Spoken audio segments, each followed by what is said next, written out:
Hi guys, it's Sherry. I hope that you are having a wonderful day. Y'all, today we are going to do it like it has never been done before. Stay tuned. So do you guys see that big giant plaid box behind my big old head? Of course you do. That is today's project. You can't miss it. It is huge. We're going to make a box that will fit your KALLAX cubby system or your Better Homes and Garden cubby system. So if the opening on your cubby system is 15 by 13, that big old box back there will fit it perfectly. So guys, today we are setting it off like no other. This is a fabulous, fabulous project. And when you're done, you're going to be so proud of yourself because you did that thing. So I'm bringing it down so that you can get a look at this up close and personal because like I said, this is big. This is ginormous. So the interior space is 13.5 by 12.25 by 12.25. More than enough room to fit those 12 by 12 papers and anything else you want to put in here. This is great for your kids' playroom. You can put toys in here. This is great for your sewing room. This is great for your art studio. Whatever it is you want to use this big box for, it is perfect. So, y'all know what time it is? It is time for us to make it. All right, guys, so as you can see, my desktop looks a little different from what you're used to seeing. I have completely removed my mat because this is a large project and we need all of the workspace that we can get. So here is what we're going to need to make our project. I am using foam board and I get my foam board from Hobby Lobby. Some of you have asked about the Dollar Tree foam board. I use Hobby Lobby foam board, but if you want to try the Dollar Tree, by all means give it a try. But I cannot say one way or the other if you should use it for this project. So I have two pieces that measure 12.25 by 12.25. I have two pieces that measure 13.5 by 12.25. And then I have the base that measures 12 5/8 by 14. And again, I will be using my rolled wrapping paper for this. So I would recommend that if you're going to make a project like this, to avoid having a lot of seams from joining pieces together and to really have that nice, crisp, professional look, I would work with some type of rolled wrapping paper. So I am going to spread out my wrapping paper, and for some parts of this, you will see me sliding over my wrapping paper so that I can lay down my pieces because this really is a very large piece to be working with. So what I did was I went ahead and I marked my pieces so I would know how to place them down, and I'm starting with placing my sides down first. So I've got number 1, and I am going to remove my tape from the back.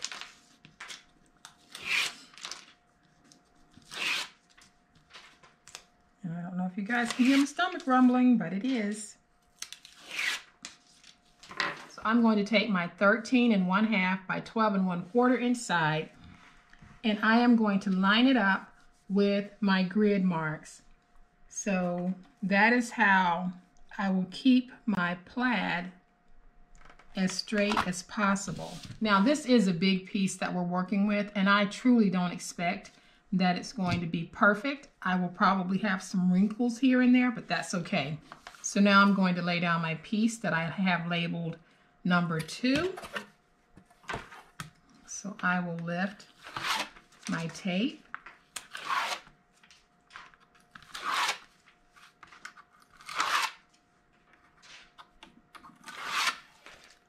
And guys, when you're trying to figure out how to lay these pieces down, it'll be obvious to you because all of the height will be the same, but you'll have these side pieces that will be longer than the other two pieces that you'll be putting down. So that will help to guide you in the direction that you need to follow for how to place them down on the paper. So we're going to take this piece, place it down, trying to follow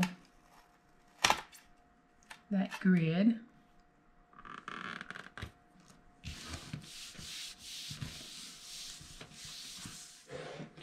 All right, guys, so now I'm going to slide it down some more. And I am running out of space, so part of this may be hanging over. But I am going to grab my next piece So then we're going to take piece number 3, place it down,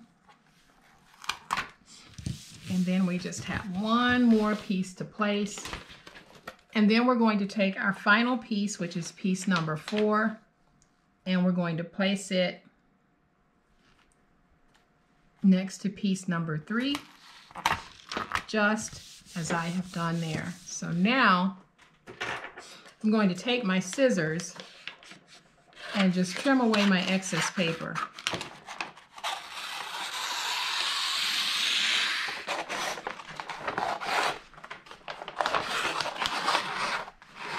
All right, so this is a very large piece.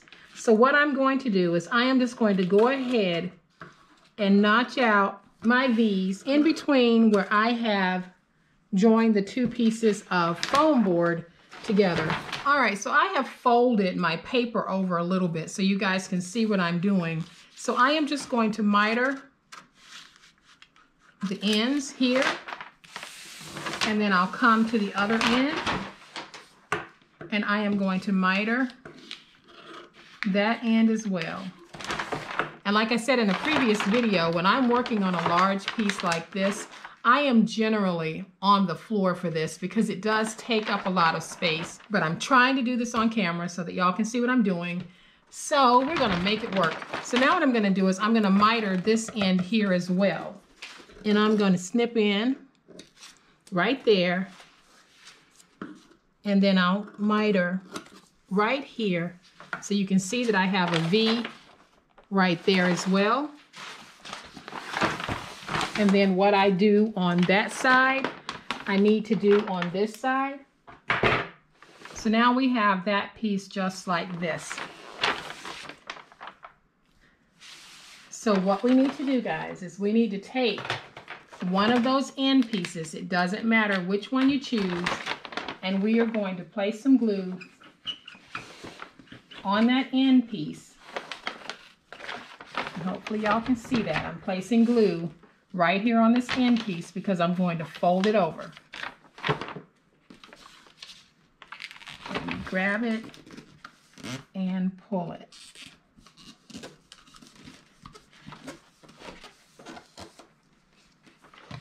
Grab my big old spatula, smooth that out. And so I am going to do something a little bit different this time because it's going to be very hard to control a piece this large with tape. So this time I am going to take my glue and I will be using glue to put this large piece down. Ordinarily I would not, but it will be impossible to control the amount of wrinkling that will happen if I don't. So I am just going to take that piece and fold it back just a little bit, and I'm going to take my glue and just really get that glue on this top part. And I'm basically just squeezing out large sections of glue because we're going to spread this out like icing on a cake when we fold over that top. So just get some glue in there, just like that. Then we can take this, and we're going to have better control by doing it like this. So we're going to take it, make sure that we have our tops completely pulled over, and just keep pulling and getting those tops nice and folded over. Like I said, you're probably going to have some wrinkling, but it shouldn't be too bad. So then I'm going to bring in my big old spatula, really start to get that stuck, and just keep working it and working that glue in. Then I'll bring my glue back in, and I'm really just going to get that glue nice and stuck, giving myself some really good coverage here. And I'm really going to come back in with my big old spatula, get that glue spread out.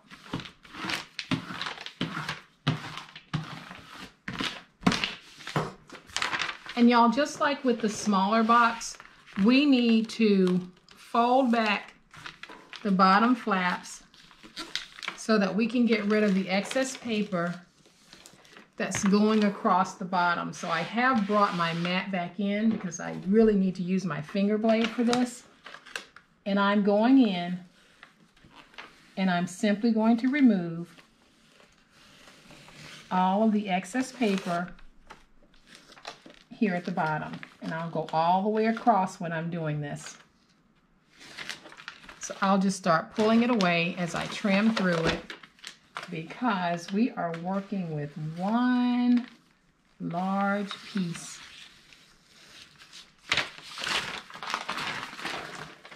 And so once we have the base removed, we also need to remove this excess right here. So I am going to just trim away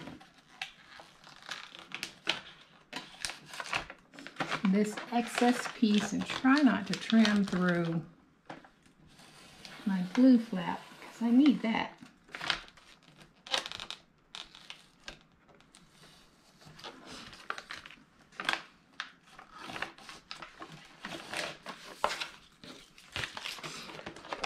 Woo! I'll tell you guys, the bigger the piece, the more work you put into it. So I need to come on this end as well, and I need to remove this excess.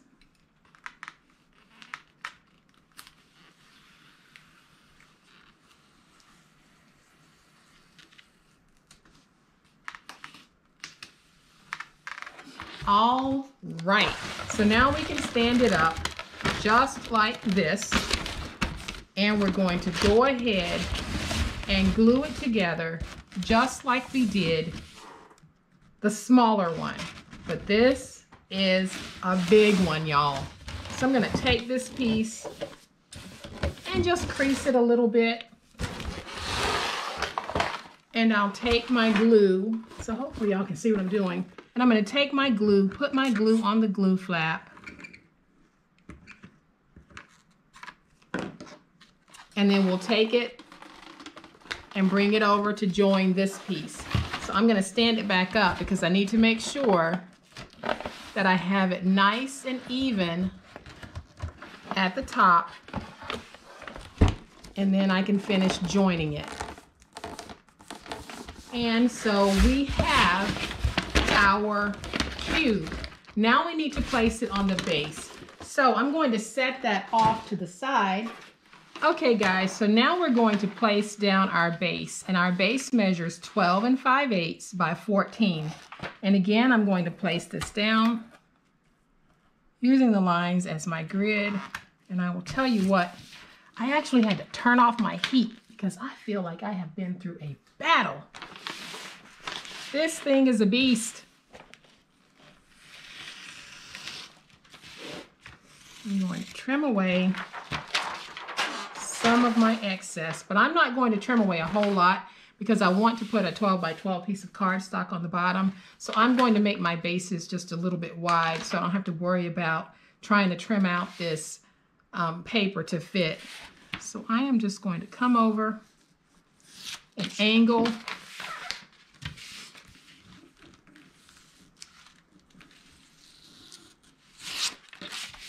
Keep angling on all four sides.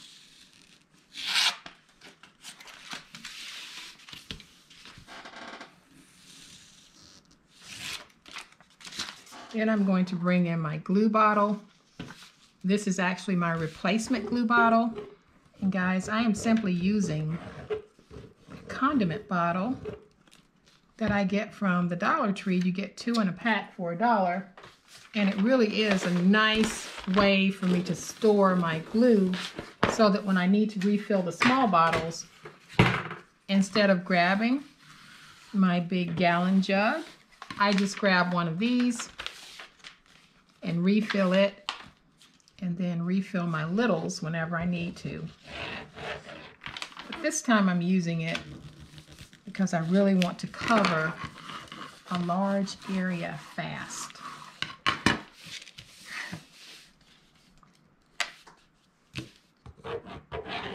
Just going to get some glue on here. Poke in these sides. Take this piece, bring it up, fold it over, and get it stuck. We're about to do our last piece.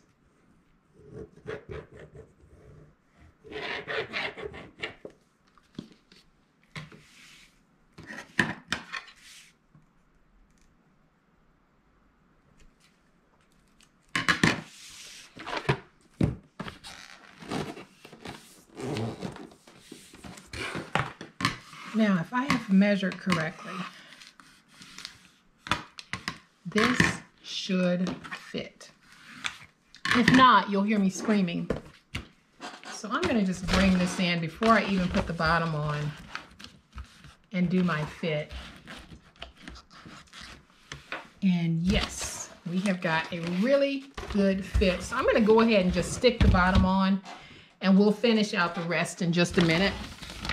All right, so to put the bottom on, guys, I am going to take my glue, just like we did before, and I'm going to place a really good amount of glue on each one of these glue flaps.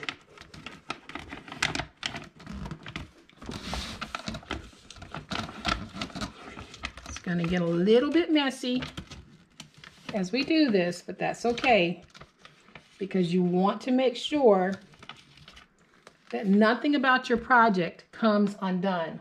So I'm going to go ahead and just take this piece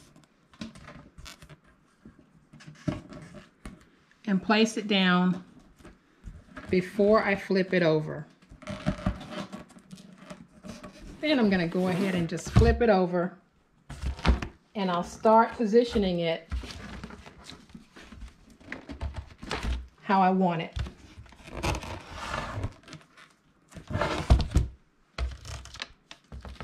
Pull those glue flaps in so that you can get everything nice and straight. Start maneuvering this big boy into place.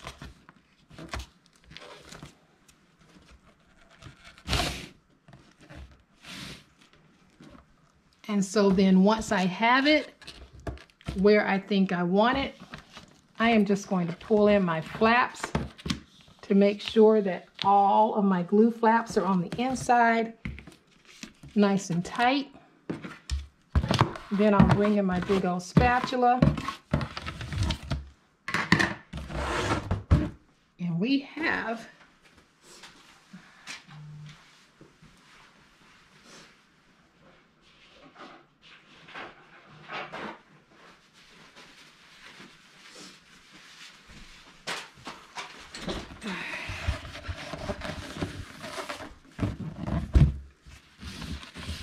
all right, guys, so now we need to make the inside base, and this is the key to giving that box the strength that it will need to hold what you're going to put in it, because you're going to be sandwiching those glue flaps in between the bottom base and then the inside base, and that gives you such stability.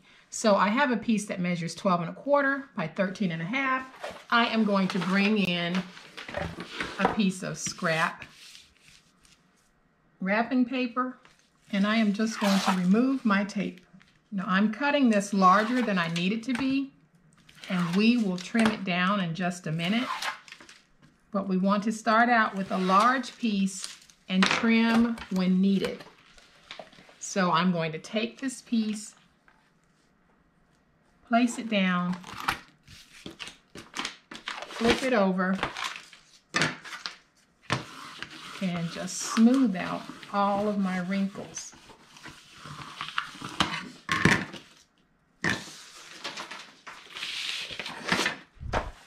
Then I'll bring in my finger blade, and I'm just going to remove this excess paper.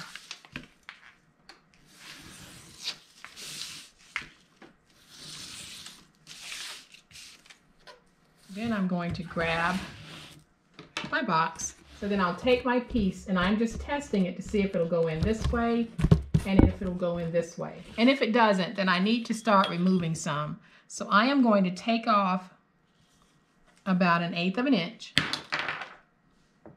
in both directions.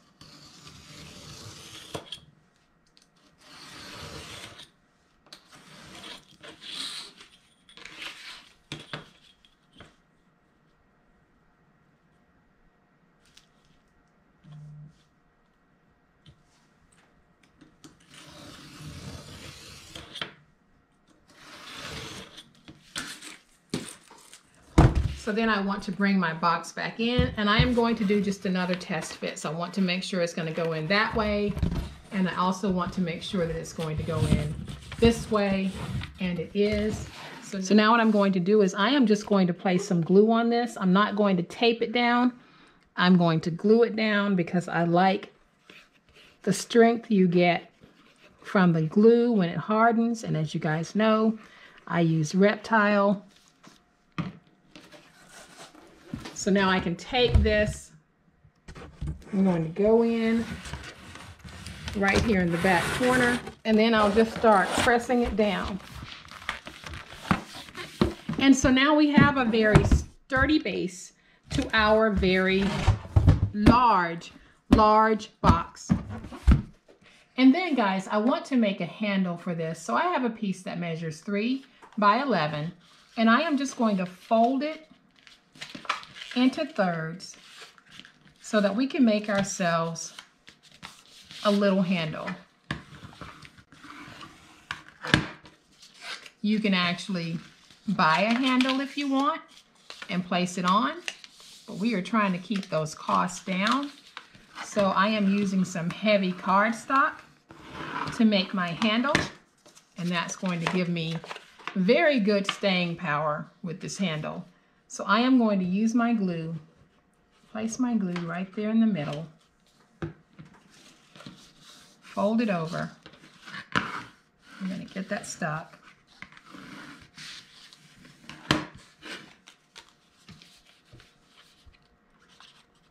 And I'll fold this piece over as well. I am going to use my paper towel because my hands are a gluey mess.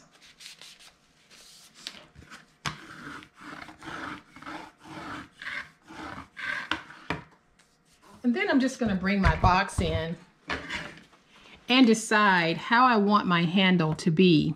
So I think what I want, I am just going to do this very rustic-like. So I'm going to fold over that end, came in 2 inches on that end.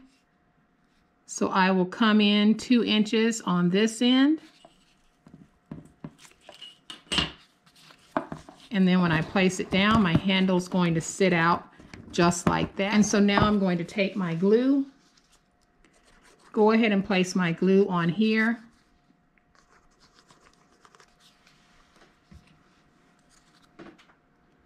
And I'm just trying to find the center. So now I'm going to need to take this and stand it up and look at it to make sure I have this centered the way that I want, and I don't. I'm just going to bring it up a little bit.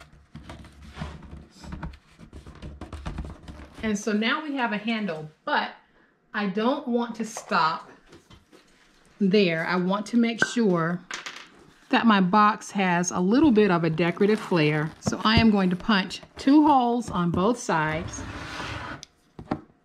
And we're going to put down some decorative snaps.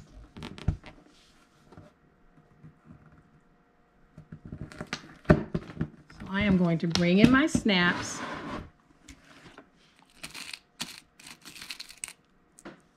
and I'm going to take one and punch it through there. Take my other one,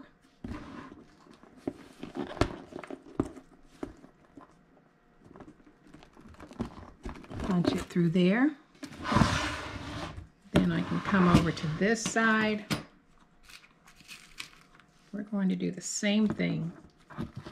And so now we have our fronts on just like that. But now I need to come in on the inside and just place my snap heads on from the inside. And you can hear that snap locked into place. So now we have a gorgeous handle on here that we can use to slide the drawer in and out of our KALLAX system or the Better Homes and Gardens system. And so my final step is to place a piece of cardstock on the bottom. I'm just going to add some glue.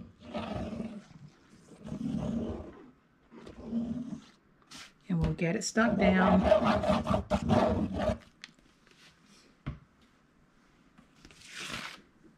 I'll take this piece, put it right there, smooth it out. And now we have a completed box for our KALLAX system or for our Better Homes and Gardens system. Woo! Guys, we did that thing. Sometimes it can feel like a battle when you're working with those extra large jumbo pieces. But when you finish and you end up with this, the battle was so worth it. And I'm using the term battle lightly because it really wasn't. It's just that the pieces are very large. They're larger than what we're used to working with, but the end result is the same. So for those of you who are wanting to organize and customize your workspaces, so this is what we have been focused on since the beginning of January. We have been focused on taking our papers, some chipboard, foam board, and turning our studios into what we need them to be, turning our craft closets into what we need them to be, turning our craft rooms, our workspaces, wherever we want to organize into what we need it to be, and we're doing it on the cheap. So can you guess how much it cost me to make this box? I'll bet you can't. I'm able to make this box for less than $3. You won't be able to find this box for $3. No way, no how. Not at all. But when we use our crafting skills to make our own items, we're able to make them for a fraction of what we would pay for them. And boxes like this are sold every day, but not anymore because you know how to make it. So yes, the pieces are larger. Yes, at times you're going to wish you had an extra set of hands when you're trying to fold and maneuver, but the end result will make you so proud. And you know what? I know it, and you know it. You can do this. So guys, I hope that you have liked this project. And if you have, please hit the like button. And if you're not a subscriber to my channel, seriously, I'd love to have you join. So go ahead and hit that subscribe button. And make sure that you hit the notification bell so that you will know when I upload a new video. You guys, be safe, be kind, happy crafting, and we'll chat later. Bye.